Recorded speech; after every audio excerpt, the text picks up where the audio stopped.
ปิ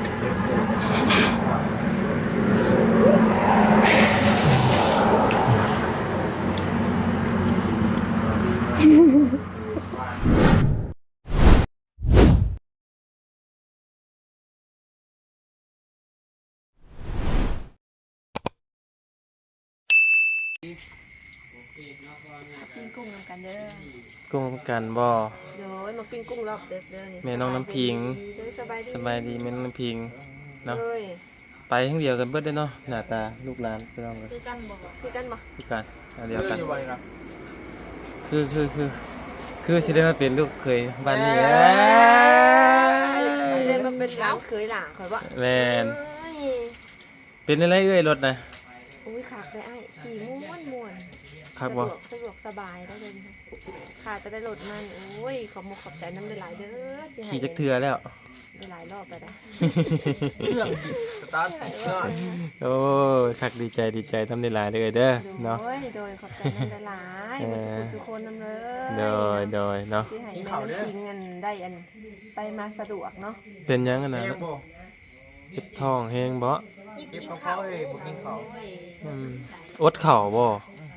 ต่างคนบ่อยากกินนี่บ่กินเนี่ยมากินแม่จ้อยเพิ่นบ่เบิ่งตัวเจ้าของเพิ่นเด้สิกี้เขาเบ้งคนอีได้บ่บัดสิมาหาวันอันผู้ว่าเลี้ยงบ่ดีอีกมาจ้อยข้าไปผู้ว่านี่ไปจักบ่สงสัยเลยเนาะไปตีน้ำหนักอยู่ม.45แหละสาเหตุเป็นยังจริงต่อยละบัดก่อนเราบ่กินข้าวหลายสาเหตุบ่น้องเพิ่นรัดแขวมันยังบ่เข้ายังบ่เข้าล็อกพวกได้รักษาคนใดที่รัดเขียวน่ะมันยังบ่เข้าล็อกเดี๋ยวมันก็บุเดี๋ยวมันก็ขึ้นรัดเขียวคือสมมุติว่าอ้ายไปรัดนี่มันสิบ่ไปทื่อบ่รูปมื้อคืนนี่ละเจ้าก็สิหลอกกว่าเก่าอีกบ่หล่อนะบ่แรกๆมันสิบ่มาฮู้อยู่คนบ่หล่อนะเอาแล้วลูกเฒ่านี่เลยเนาะลอตเตอรี่นี่บ่ได้บ่พอดีว่าผู้เด้อบ่ได้บ่เพิ่นเด้อว่านี่บ่พอดีเจ้าเด้อคือเฮาหล่อได้บ่เฮาเป็นอันไปอันอะไรเอ่ยขี่ไปโรงงานน่ะหมู่บ่ได้ถามบ่ถามมาเพิ่นว่าจังได๋ถามว่าแม่น้ำขิงจะไปถอยรถมาใหม่บ่แม่น้ำขิงก็โดยแม่น้ำขิงไปถอยมาใหม่โอ้ยดีใจนำเด้อไปกับว่าดีใจนำแม่น้ำคิงเด้อสิได้เป็นของตัวเองแล้วหมู่คู่ก็ดีใจนำแม่น้ำคิงหลายคนได้แม่นบ่ด้วยเพิ่นก็ดีใจนำที่แม่น้ำคิงได้มีของเป็นของตัวเองแล้วนะไปใส่มาใส่ก็สะดวกสบายแล้วนะดีแล้วเนาะพี่น้องเอ้ยดีมากดีใจนำในลายด้วยเป็นรถคันแรกของชีวิตของแม่น้ำคิงพี่น้องเนาะดีใจกินอิ่มแล้วว่าเบิ้ลอีกได้ดิยังมีอยู่ยังเหลืออยู่ดิกระเพาะบัดเป็นกระเพาะบัดไปกินอันนั้นกินได้จากซีฟู้ดได้ไปกินแจ่วหมอนี่ตกลงสิเฮ็ดให้น้องเพิ่นอ้วนขึ้นบ่หรือบ่เฮ็ดให้จ้อยขึ้นพี่น้องการสิมาหาน้องรู้สึกผิดได้ผู้มาหากันเนาะบ่มาเว้ยมาก็เนาะต้องมาหักสอบมาเบิ่งกันได้ไหมเดี๋ยวกินเนาะนี่มักดีใจน้ำในลายคือว่าน้องโบก็คือยังไงเจ็บกระเพาะแล้วก็คือปาววีมอบให้ทนายกินนี่ดอก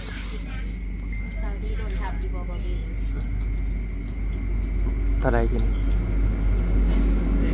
4,000 โอ้เพิ่นได้ไปเฮ็ดหยังเก็บไว้ในซื้อนี่บ่ซื้อเสาไปล่ะไปโฮมไว้ซื้อเสามาเฮ็ดห้านจังซื้อทีละเสามาโฮมไว้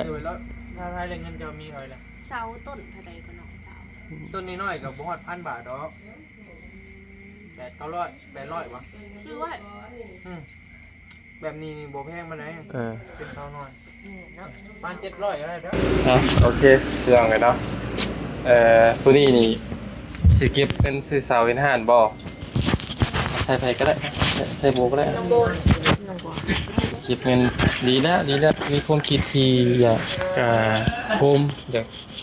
มันก็เก็บได้เท่าเล็กเท่าน้อยอันนั้นเนาะข้างนั้นก็มีตายบ่ได้ตายคัก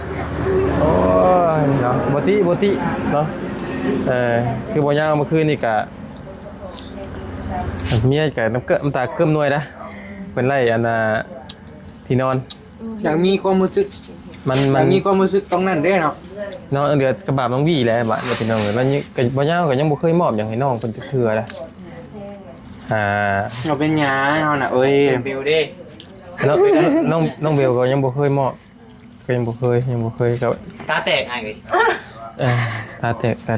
ก็อยากให้ได้อยู่แต่ น้องๆเพิ่นได้ก็ดีใจแล้ว อยากให้ได้เบ่ทุกคนนั่นแหละพี่น้องเอ้ยว่ายังไงก็ เมียเบาหญ้าก็ยังบ่ได้เด้เห็นเราใส่เนื้อนั่นคือว่าจอจนบ่าย นี่แหละคือการเนาะคือไอ้ว่าได้ถ้าว่าเปรียบเทียบใช่ก็คือไอ้บ่ยาวนี่เอาเงินนี่เงินเดือนเฮาเองนี่ไปซื้อไอ้โพนนี่มาให้เมียนี่เมียยันเมียเครียดเฮาพอเพิ่นจะลูกสำคัญเลย เขามีลูกแบบ แม่น ใส่กับลูก แม่นมันลูกสำตัวลูกหุ่นมันมานั่งนะ คือแม่น้ำขิงนี่ล่ะ แม่นตัวลูกถ้าว่ายกตัวอย่างสมมุติว่าคือมีอันผู้ใหญ่เพิ่นซื้อให้บ่หรือว่าหมู่ครูซื้อให้นี่อาจจะเอาแต่ว่ายกตัวอย่างให้เอาเงินเดือนเฮาไปซื้อเองนี่เฮาบ่เฮ็ดเพราะว่า ภาระหลาย ภาระมันมูลค่ามันหลายมันยังบ่มีเหตุจำเป็นขนาดนั้นน่ะนะ โดย แม่น้องทิงจะฮู้ดีดอกครับมีคนมีลูกนะจะฮู้ดีพี่น้องการในการใช้เงิน แม่น้ำขิงนี่เจอว่าซักหนึ่งหลายคนนี่ ต้องคิดเขาลูกมาก่อนเลยเห็นป่ะ แม่น้ำขิงนี่คนเดียวล้วน คือน้องโบยกตัวอย่างนี่ตอนนี้นี่เก็บเงินไปเฮ็ดเสา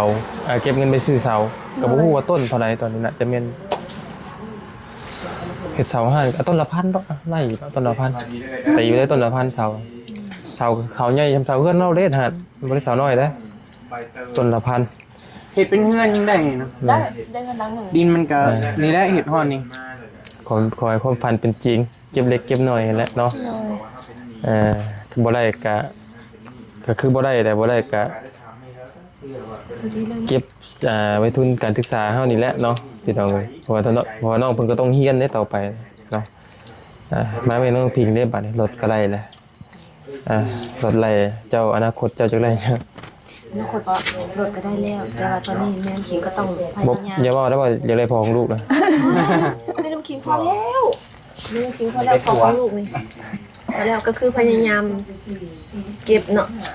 อย่าออกเพื่อนออกชาติเฮาอีกแล้วเอ้ยเนาะ ก็แม่ดูนี่เขาก็อยากออกอยู่ ตัวนี้น่ะหลักๆคือเรื่องไผคือกันแหละ แม่แต่ว่าเขาก็กำลังของเรามันยังน้อยนะ แม่นเข้าใจ เราก็จะต้องทยอย บ่เรื่องความฝันมันบ่มีกี่อย่างหรอกพี่หนึ่งคือได้เฮือน ฝันนะมัน แม่น คนมันก็ไกล แม่น ไกลเกิน พันไกลนะคือเฮายกตัวอย่างว่าตัวอย่างคือเฮาคือกันหมู่ถามมาบ่ยาวในอนาคตเจ้านี่ยังออกเฮือนบ่มันเว้ามันแน่นอนแหละเนาะตัวนั้นเนาะมันคิดอยู่แล้วคิดมีแผนจะออกอยู่แต่ว่า ก็อยากออกก็อยากออก แม่นแต่บ่ฮู้ว่ามื้อไหร่จะได้ออกมันยังอยู่ไกลนะ มันอยู่ไกล ในหน้าตอนนี้บ่มีหยังแต่ในอนาคตลูกเฮานี่ไผก็อยากออกอยู่แล้วแม่นล่ะว่าเฮาอ่ะคือแม่น้องน้ำพิงนี่ตอนนี้น่ะจะบ่มีปัญหาหยังอยู่นำพ่อและแม่แต่อนาคตของลูกบัดลูกได้ผัวได้ลูกได้ผัวไปยากแล้วบัด ลูกก็ต้องจะออกไปอีก ยากก็ยากแล้วบัดนะพี่น้องเอ้ยเพราะถึงอนาคตเฮาน่ะ นี่ทางความฝันทุกคนว่า จังหวะได้บ่ยากหรอกยกตัวอย่างของวิวเด้ อยากออกอยู่บ่เฮือนซานสมมุติว่านั้นนะ เรื่องมันจะออกมาจะออกแต่ว่ามันยาก สไตล์เดียวก็ไม่แหละเจ้านะบ่แตกต่างกันอันเดียวกันความคิดนี่สิคือกันนะสไตล์เดียวก็ไม่คือกันคือยกตัวอย่างสมมุติว่านี่เนาะยกตัวอย่างบ่แม่นยกตัวอย่างคือไอ้นั่นแหละคือชีวิตเจ้านี่ตอนนี้นี่ได้พ่อแม่ก็อยากให้มาอยู่ละแม่อยากให้เจ้ามาอยู่แล้วแม่อยากให้มาอยู่แล้วแต่ว่าเรื่องอนาคตบัดถือน้องบัวผัวบัดสมมุติเนี่ยถือน้องบัวผัวนี่ได้เคยมันอยู่ทำเดียวกันบ่ได้หรอก ไม่ได้ บ่ทำนี่แหละพี่น้องเอ้ยเคยมันจะนี่เคยเซี่ยวกันซ้ํบาดนี่สิใส่กันแล้วได้บาดเลย เกือบซีกันแล้ว น่ะ เริ่มของเขาฮู้แล้ว เอานี่เอาเขา แต่น้องวีนี่มีแผนจะมามีลูกมีเมียกะเสี่ยวแผนมาอยู่น้ำอยู่นะเอาเมียมาอยู่น้ำน้องวีนะ น้อยเขาไม่เขาน้อยกูไม่เหนือไม่แห้งเขาไม่เขาน้อยกูดูกูเขาเงิน เอาว่าวิ ได้ มือเลี้ยงลูกให้เนาะ นี่ มีแผนอยู่แล้วพี่น้องคนผ่านความฝันทุกคนบ่ต่างกันได้หรอกมีเฮือนเนาะมีรถแต่ละคนบ่ต่างกันความฝัน คนฟันมันอะไรคนฟันเลย แต่ว่ามันเฮาน่ะไกลเฮาน่ะฝันได้แต่ลุงเล่ง ฟันแต่บ่ฮู้ว่ามันสิเป็นจริงบ่หรือว่าบ่เป็นจริงค่ะ แม่การแบบคลิปนี้การถามความฝันน้องๆเพิ่นพี่น้องกันเนาะดีมกดีใจนำไม่ได้กะชุมเฮาพากันเข้ามานี่ก็ถือว่าผู้ใหญ่เพิ่นเห็นช่องทางหลายเติบเนาะจุดเริ่มต้นก็มาจากน้องนี่แหละ 2คนเนี่ย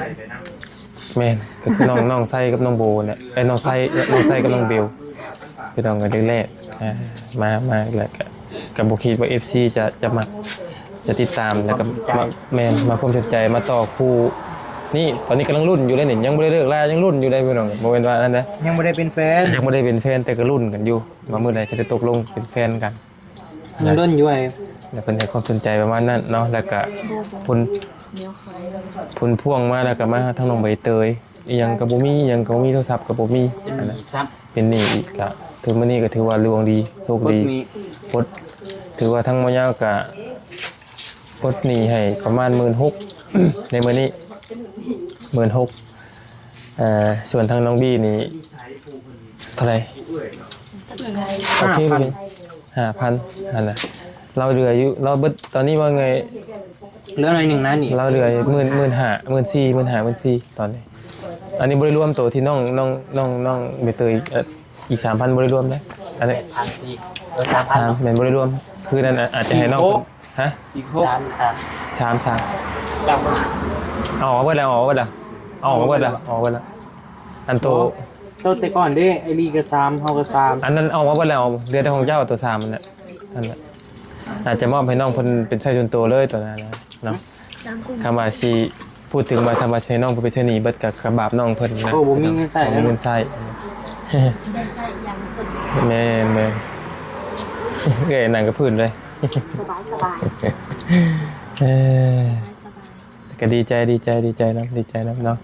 ที่มาโปรโมทให้น้องเพิ่นทุกมื้อนี่ก็บ่แม่นว่าหยังนะเนาะบ่เรื่องวิวมันก็พอได้อยู่พี่น้องแต่กับต่างอยากให้น้องเพิ่นได้นำแน่นั่นแหละเนาะก็กระบะ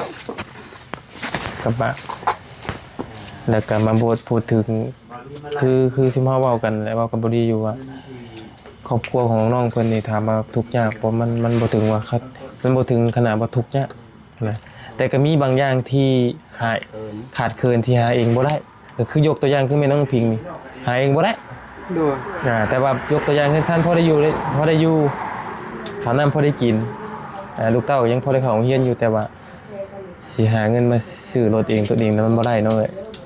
พอได้แต่เลี้ยงลูกพี่ พอ นะ จะได้เลี้ยงลูกแต่ละมื้อ แม่คือยกตัวอย่างน้องโปนี่คำว่าสิเอาเงินไปซื้อ iPad นี่ก็จักยกตัวอย่างจักสิเอาเงินหาเงินอยู่ใส่ไปซื้อเอาตั้งมา 16,000 18,000ตัว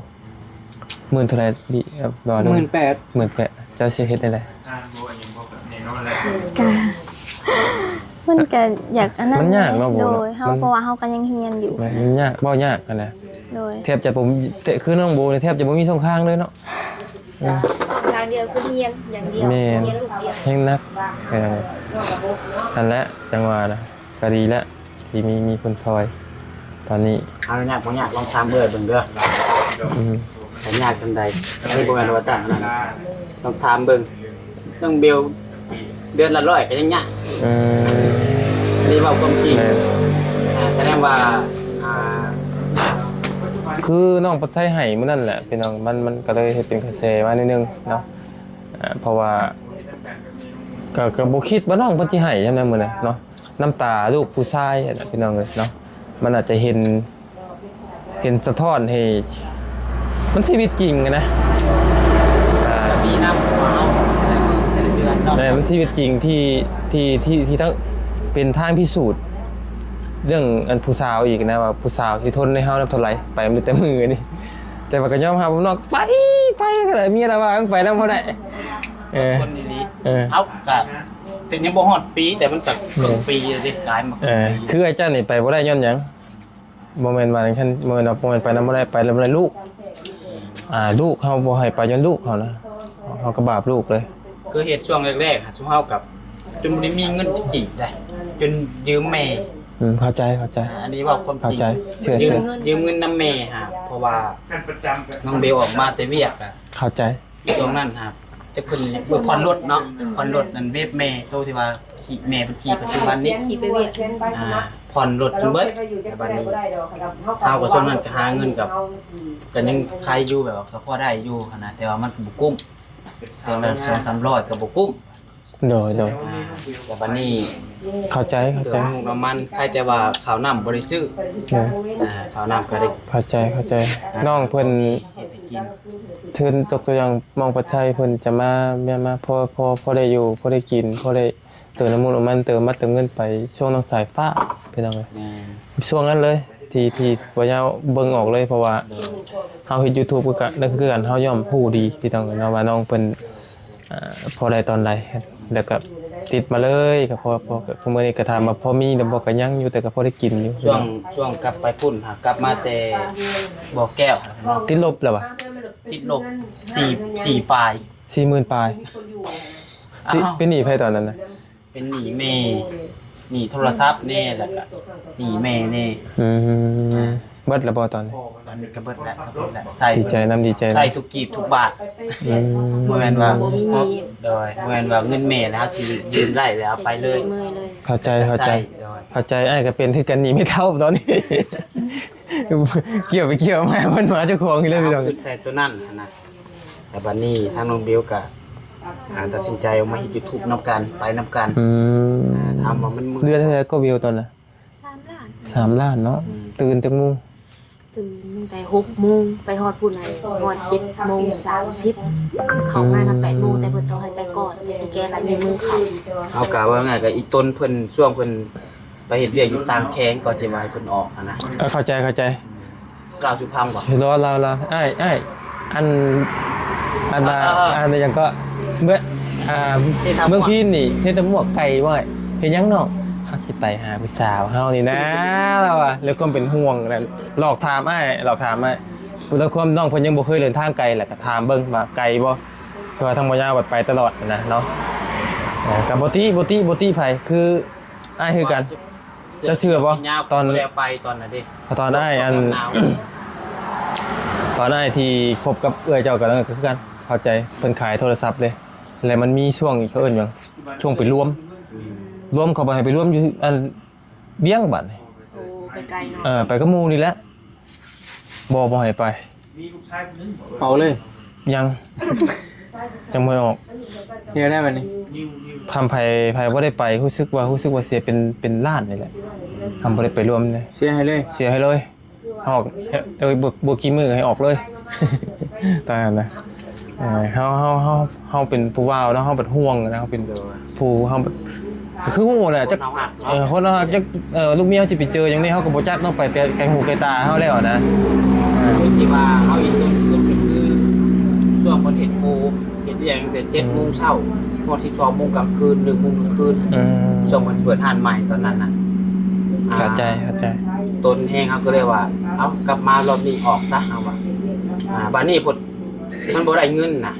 เฮ็ดโอซื่อๆแต่ว่าบ่ได้เงิน บ่เห็นเงิน แม่นโอเฮ็ดสมัยเฮ็ดเวียกให้เพิ่นกายเวลาแทนที่มันต้องมีเงินแม่นบ่ เด้อ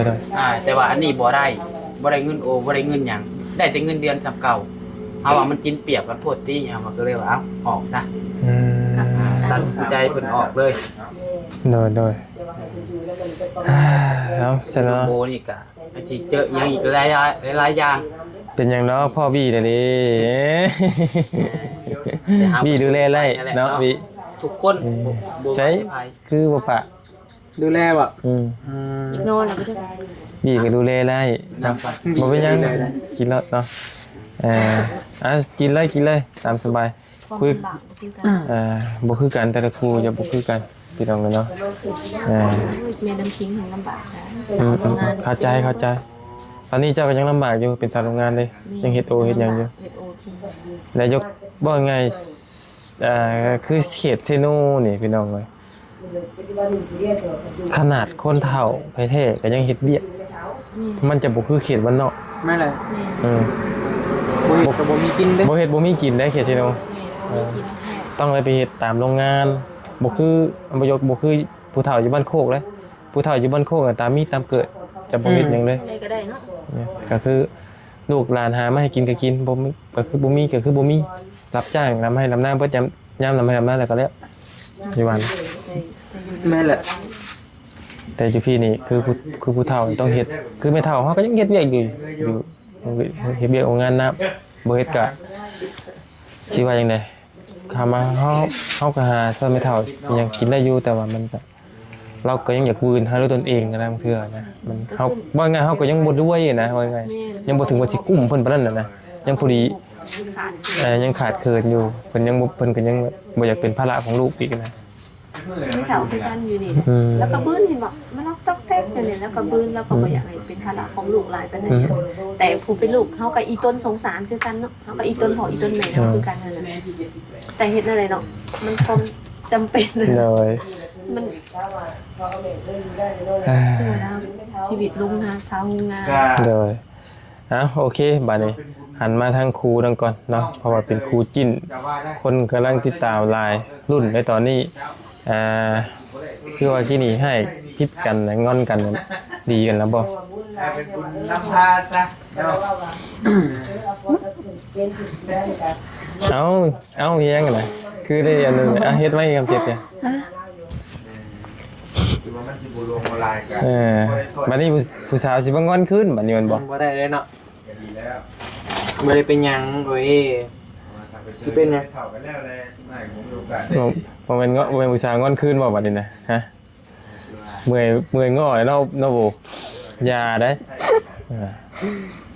อย่าลิ้นเการะบบเด้โอ้คือกันเด้เมียมาง้อแล้วบ่ดีจักเทื่อวะเขาขี้คร้านง้อไปง้อมาเขาเครียดเองบาดในตัวเองเด้ง้อครับ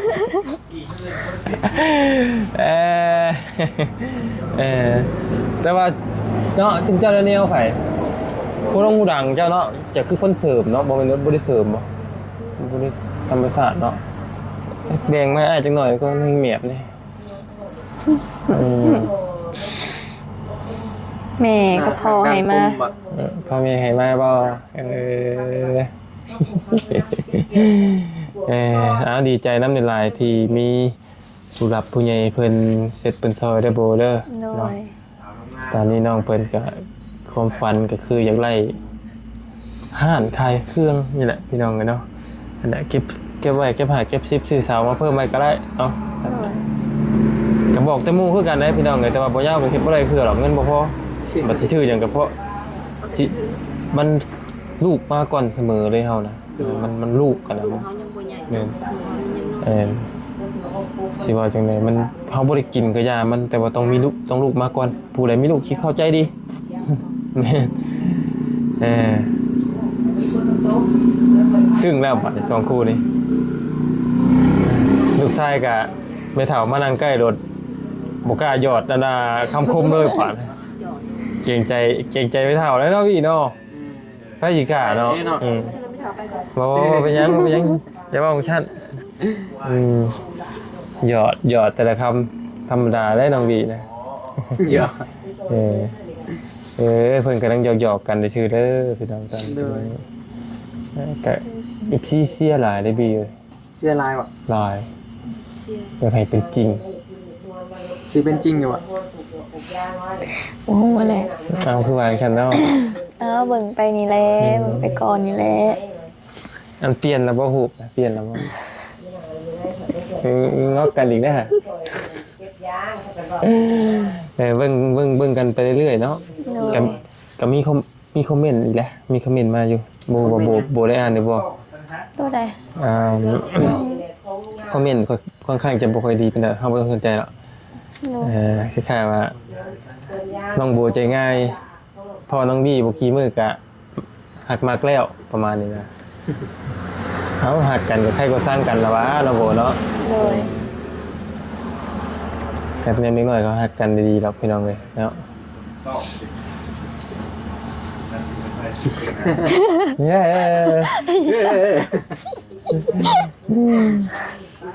ก็เบิ่งกันไปเรื่อย แม่น ๆมันบุกเป้าหรอกไง ว้าวเนาะ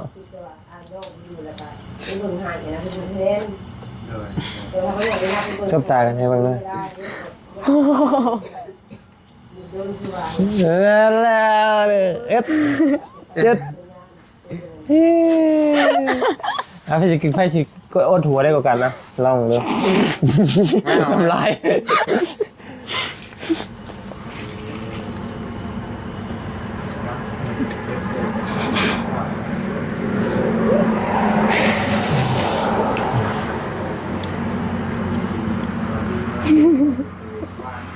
ว่าได้หรอกโบว่าได้โบว่าได้โบว่าได้พี่น้องกันเนาะฮะโอเคให้บรบกวนละเนาะ